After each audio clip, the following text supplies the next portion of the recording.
Hello everyone, how are you all. कैसे हो आप सब लोग। एंड मैं Aryan Kumar, managing director of V developers, स्वागत करता हूं आप सभी का आज के इस वीडियो में। सो गाइस, ये वीडियो है my programming career episode 3 season 1 जो माय प्रोग्रामिंग करियर का है उसका ये एपिसोड 3 है।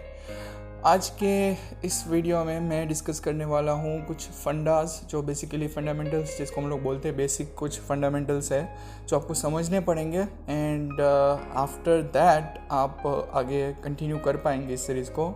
सो सबसे पहले तो एक चीज़ मैं क्लियर कर देता हूँ कि यहाँ पे कुछ दिनों पहले वीआईडी ने 26 अगस्त 2021 को हमारे प्रोग्रामिंग कोर्सेज़ की अनाउंसमेंट की थी। तो बहुत सारे लोगों को लगेगा कि माई प्रोग्रामिंग करियर तो चल ही रहा है, फिर इस एकेडमी की क्या नीड या फिर क्या चीज़ है।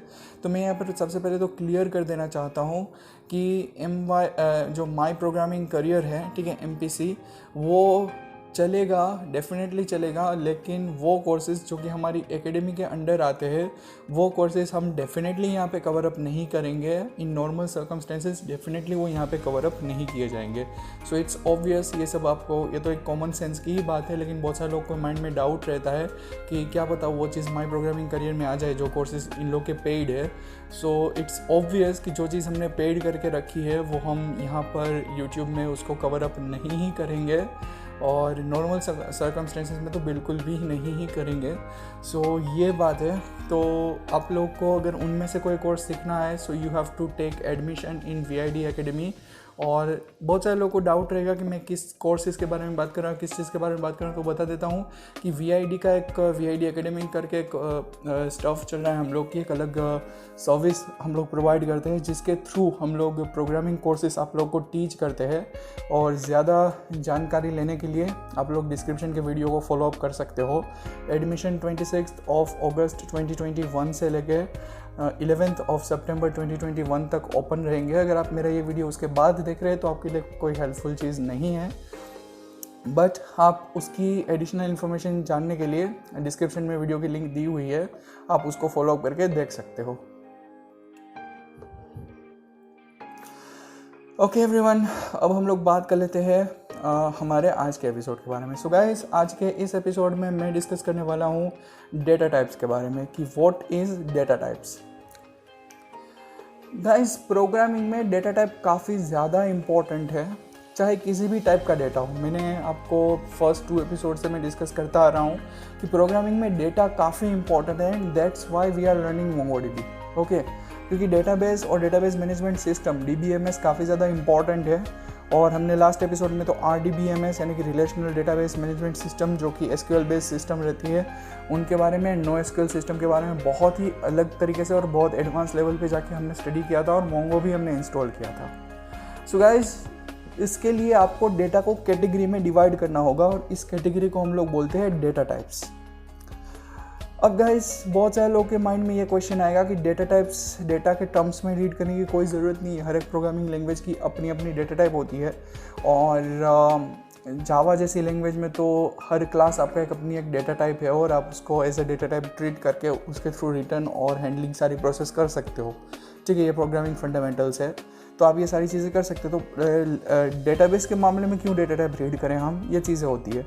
लेकिन मैं आज के इस एपिसोड में कुछ मेजर डेटा टाइप्स है जिसको मैं क्लियर आउट करना चाहता हूँ, जिसको मैं बताना चाहता हूँ कि ये कुछ मेजर डेटा टाइप्स हैं जो कि हर एक प्रोग्रामिंग लैंग्वेज में, ऑलमोस्ट 99.99% प्रोग्रामिंग लैंग्वेज में ये डेटा टाइप्स आपको मिल ही जाती है। अगर आप यहाँ पर इसको समझ लोगे तो किसी भी प्रोग्रामिंग लैंग्वेज में आप इसको ईजिली कवर अप कर पाओगे। ओके गाइस, अब हम लोग बात कर लेते हैं डेटा टाइप्स की। देखिए, जो टेक्स्ट डेटा होता है ना, वो आपको लगता है पढ़ने वाले को कि सिर्फ ये तो टेक्स्ट है, इसमें क्या अलग है, लेकिन प्रोग्रामर के लिए वो टेक्स्ट डेटा भी अलग अलग टाइप में डिवाइड किया जा सकता है। और इसी के लिए हम लोग आज डेटा टाइप्स रीड करेंगे जो कि आपकी टेक्स्ट के रिलेटेड होगी। ठीक है, क्योंकि मैंने कहा था कि डेटा कैन बी एनीथिंग। आप जो मेरी वॉइस सुन रहे हो वो भी एक डेटा है, बट उनके लिए अलग ट्रांसमिट रहता है, उनका डेटा अलग रहता है। ठीक है, जैसे कोई मीडिया है, ठीक है, अब अगर आप YouTube से देख रहे हो तो वो ओवर HTTP स्ट्रीम होती है चीज़ें, कंटेंट, ठीक है, तो वो उनके सर्वर से आपके फ़ोन में स्ट्रीम होती है वो चीज़ें, वो अलग टाइप का डेटा है। ठीक ठीक है, वो मीडिया का डेटा है। लेकिन जब आप व्हाट्सएप में टेक्स्ट मैसेजेस करते हो उनका भी एक अपना अलग अलग डेटा टाइप होती है। तो एक नॉर्मल से दिखने वाले टेक्स्ट में भी आपको अलग अलग डेटा टाइप्स मिल जाती है। सो इसके लिए हमें सबसे पहले तो जो बेसिक डेटा टाइप है जो हर एक प्रोग्रामिंग लैंग्वेज में आती है हमें उसको समझना होगा। सो इसमें मैं डेटा टाइप्स के नेम बोल रहा हूँ, वो आपको याद भी रखने पड़ेंगे। Integer, float, character, string and last but not least Boolean. ठीक है, ये कुछ मेजर डेटा टाइप्स है जिसको आपको याद रखना होगा। अब हम बात करते हैं इसमें one by one in data types के बारे में बात करते हैं। सबसे पहले है इंटीजर, INTEGER। ठीक है, इंटीजर। अब देखिए जो इंटीजर है इसको शॉर्ट में प्रोग्रामिंग में बोला जाता है इंट, INT यानी कि इंट बोला जाता है उसको शॉर्ट टर्म में।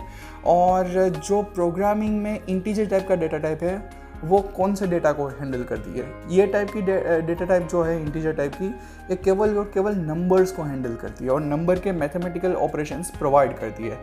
लेकिन केवल नंबर्स, ठीक है, मैं बात कर रहा हूँ केवल नंबर्स की, not numbers with floating points.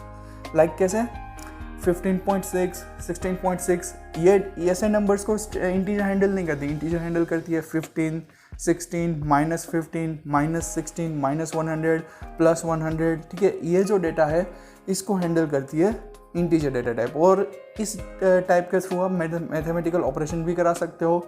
जैसे 16 + 16, तो उसका जो आंसर आएगा वो आपकी इंटीजर की डेटा टाइप हैंडल कर सकती है कि अगर 16 + 16 का ऑपरेशन होता है तो आंसर 32 आएगा। अब यहाँ पे एक लिमिटेशन आपको नज़र आ ही रही होगी कि फ्लोटिंग नंबर्स की जो वैल्यूज़ है उनका क्या होगा। तो उसके लिए हमारे पास फ्लोट डेटा टाइप है, FLOAT, फ्लोट। और फ्लोट को फ्लोट के नाम से ही जाना जाता है। और फ्लोट की एक बात है कि फ्लोट सिर्फ और सिर्फ फ्लोटिंग पॉइंट्स वैल्यू हैंडल करती है। मतलब 15.6, 16.6, अगर आपको इसमें 17 देना है तो आपको 17.0 देना ही पड़ेगा। ठीक है, इसका मतलब है कि आपकी इंटीजर विदाउट पॉइंट्स की वैल्यू हैंडल करती है और आपकी फ्लोट जो है वो विथ पॉइंट्स की ही वैल्यूज़ हैंडल करती है। इसका मतलब साफ है कि आप लोग जो है फ्लोट में 17 डायरेक्टली स्टोर नहीं कर सकते, आपको 17.0 ही लगाना पड़ेगा। हमारी नेक्स्ट डेटा टाइप है कैर, यानी कि कैरेक्टर। इसको शॉर्टली कैर बोलते हैं, CHAR, कैर बोलते हैं हम इसको। और जो एक कैर टाइप यानी कैरेक्टर टाइप की डेटा टाइप है ये केवल और केवल सिंगल कैरेक्टर को स्टोर करती है। ठीक है, केवल और केवल एक अल्फ़ाबेटिक कैरेक्टर को स्टोर करती है। ठीक है, चाहे वो A हो गया, B हो गया, C हो गया, व्हाटएवर। ठीक है, अब हमें तो पूरे टेक्स्ट बड़े बड़े स्टोर करने होते हैं। अगर आप व्हाट्सएप पे आप चैट कर रहे हो तो बड़े बड़े मैसेजेस जाएंगे। तो क्या इन सब के लिए अलग अलग वेरिएबल्स बनेंगे? अगर मतलब वन मैसेज में अगर आपके 1000 कैरेक्टर्स है तो क्या अलग अलग तरीके से वो कैर को इनिशलाइज करेंगे हम लोग 1000 टाइम्स? जी नहीं, बिल्कुल नहीं। डेवलपर्स ने कैर डेवलप किया और उसी के ही बेसिस पे उसकी एक अपग्रेडेड वर्जन डेवलप किया जिसको हम बोलते हैं स्ट्रिंग, STRING, स्ट्रिंग। सो जो स्ट्रिंग डेटा टाइप है ये पूरे के पूरे टेक्स्ट को स्टोर करती है। ठीक है, पूरे के पूरे सेंटेंसेस, टेक्स्ट बड़े बड़े जो भी रहते हैं उसको स्ट्रिंग स्टोर करती है। अब आप लोगों के माइंड में एक डाउट ज़रूर आएगा। सपोज करो एक सेंटेंस है, दिस इज़ 5 पेन्स। ठीक है, अगर ये सेंटेंस है या फिर दिस इज़ 7 लैपटॉप्स, अगर ये अगर आपका सेंटेंस है दिस आर 7 लैपटॉप्स। ठीक है, सॉरी, मेरे प्रीवियस जो सेंटेंस था वो ग्रामेटिकली करेक्ट नहीं था, it was not correct grammatically. So this are 7 laptops. ठीक है, अगर इस तरीके से आपके है तो उस टाइम पे क्या होगा?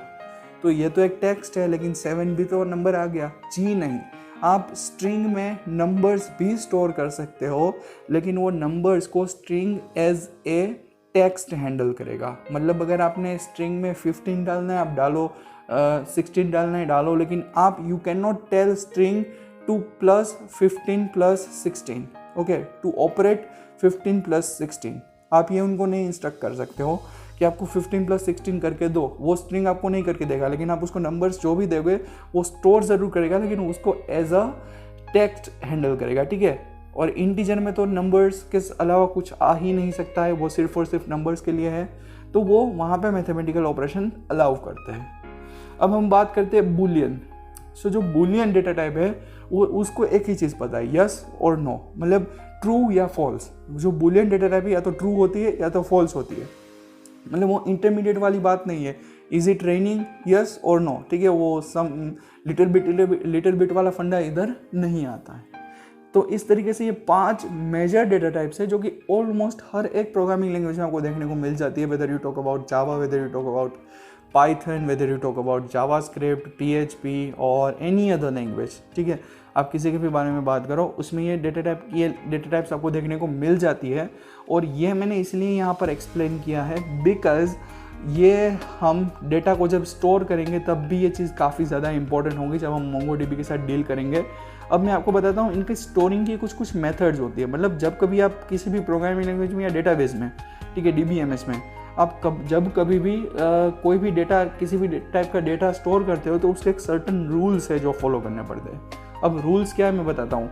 इंटीजर की जो वैल्यूज़ है, फ्लोट की जो वैल्यूज़ है, बुलियन की जो वैल्यूज़ है, ये तो आप डायरेक्टली लिख सकते हो कहीं पर भी, लेकिन जो स्ट्रिंग और कैरेक्टर की वैल्यूज़ है वो वैल्यू स्टार्ट होने से पहले, अगर मुझे सपोज करो आर्यन लिखना है तो आर्यन का ए स्टार्ट होने से पहले डबल कोट या सिंगल कोट देना ज़रूरी है, और वो जो मैं ख़त्म कर लूँगा वो टेक्स्ट उसके बाद डबल कोट या सिंगल कोट, ठीक है। प्रोग्रामिंग में कुछ सिंबल्स है गाइस जो कि हमेशा पेयर में इस्तेमाल होते हैं।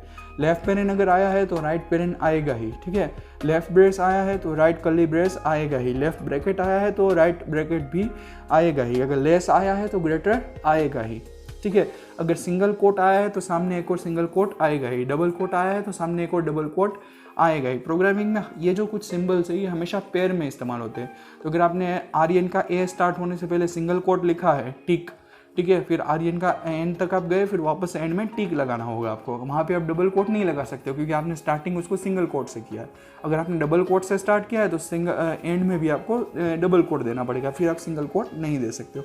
तो ऐसे कुछ सिंबल्स है प्रोग्रामिंग में जो हमेशा पेयर में इस्तेमाल होते हैं। तो स्ट्रिंग हो गया, कैरेक्टर हो गया, इनका जब डेटा स्टोर करना है तो डेटा की जो आप वैल्यू लिखते हो, ठीक है, value can be anything like Aryan, आपका पूरा सेंटेंस, पूरा टेक्स्ट, ये सब वैल्यू है। तो उसको डिफाइन, मतलब वो जो वैल्यू आप लिखो उससे पहले आपको डबल कोट या सिंगल कोट डालना पड़ेगा और उसके एंड में डबल कोट या सिंगल कोट डालना पड़ेगा। बाकी अगर आपको 19 लिखना है, 20 लिखना है, 15.5, 3.14 वॉट जो आपको लिखना है वो आप लोग इजीली लिख सकते हो। उसके लिए आपको किसी भी तरीके की अलग डेकोरेशन की कोई ज़रूरत नहीं है। सो ये कुछ एक सर्टन रूल्स है डेटा की एंट्री के लिए, चाहे आप मोंगो की बात करो, चाहे आप किसी भी प्रोग्रामिंग लैंग्वेज की बात करो, ठीक है, आप किसी भी चीज़ की बात करो, ये कुछ सर्टन रूल्स है जो आपको फॉलो अप करने रहेंगे। और यहाँ पे मैंने जो थियोरी कही है, आज का ये वीडियो बहुत शॉर्ट है लेकिन यहाँ पे मैंने जो भी थ्योरीज़ कही है, इस थ्योरीज़ को माइंड कर लीजिए, अपने दिमाग में फिट कर लीजिए इस चीज़ को। 2-3-4 बार इस वीडियो को सुनिए क्योंकि ये वीडियो काफ़ी ज़्यादा शॉर्ट है लेकिन बहुत हेल्पफुल है। इनको समझ लीजिए, याद रख लीजिए। जब हम लोग नेक्स्ट वीक मिलेंगे तो हम आगे के स्टेज को कवर अप करेंगे मोंगो के, और ये मोस्ट प्रोबेबली जो 4th एपिसोड है हमारा, most probably would be the last episode on Mongo. But अगर कुछ एडिशनल चीज़ें की रिक्वायरमेंट, मुझे अगर कोई रिक्वेस्ट मिलती है तो definitely I will post another episode on that particular topic. Okay, so you don't worry about that and आप लोग कीप सपोर्टिंग अस। लाइक कर दीजिए अगर वीडियो अच्छा लगा हो तो, डू कमेंट, आपके कमेंट्स से मैं भी मोटिवेट होता हूँ। सो डू कमेंट एंड या we will meet in next video. So thank you so much. Till then, goodbye everyone and have a nice time. Thank you so much everyone for listening to this video. Thank you so much.